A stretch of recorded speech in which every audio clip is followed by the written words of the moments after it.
அட என்னப்பா இது, எப்ப சீடை செஞ்சாலுமே வெடிக்குதுன்னு நினைக்கிறீங்களா? இந்த கிருஷ்ண ஜெயந்திக்கு நான் சொல்ற மெத்தட்ல உப்பு சீடை ட்ரை பண்ணி பாருங்க.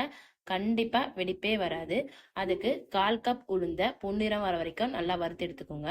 1 கப் அரிசி மாவு இல்ல இடியப்ப மாவு, எந்த மாவு எடுத்தாலுமே ஸ்லோ ஃப்ளேம்ல வச்சு 5 நிமிஷம் நல்லா வறுத்து எடுத்துக்கோங்க. இத கண்டிப்பா ஜெலிச்சே ஆகணும். நல்லா ஜெலிச்சு எடுத்துக்கலாம். அரிசி மாவு, வறுத்து வச்சிருக்க அரிசி மாவு, 2 டேபிள் ஸ்பூன் வறுத்து அரைச்ச உளுத்தம்பருப்பு, கொஞ்சமா உப்பு, வெள்ளை எள்ளு, ரூம் டெம்பரேச்சர்ல இருக்க பட்டர் சேர்த்து கொஞ்சமா தண்ணி ஆட் பண்ணி முறுக்கு மாவு பதத்துல நல்லா பிசைஞ்சு எடுத்துக்கலாம். கையில கொஞ்சமா எண்ணெய் தடவி விரிசல் இல்லாம மாவை லேசா உருட்டி எடுத்துக்கோங்க. இந்த மாதிரி இருக்கணும். இத 10 நிமிஷம் ஃபேன் காத்துல வச்சு ஈரப்பதம் இல்லாம நல்லா காய வச்சு எடுத்துக்கலாம். எண்ணெய் நல்லா காஞ்சதும் ஸ்லோ ஃப்ளேம்ல வச்சு ஃப்ரை பண்ணி எடுத்துக்கலாம். ஹை ஃப்ளேம்ல வச்சீங்கன்னா மேல கருகிடும், உள்ள வேகவே வேகாது. எப்பவுமே சீடை செய்யும் போது மாவை நல்லா வறுத்ததுக்கு அப்புறம் உருண்டை பிடிச்சி ஃபேன் காத்துல 10 நிமிஷம் நீங்க உளுர விட்டதுக்கு அப்புறம் செஞ்சு பாருங்க. வெடிப்பே வராது. இந்த டிப்ஸ் எல்லாம் ஃபாலோ பண்ணுங்க. கண்டிப்பா சூப்பரா இருக்கும்.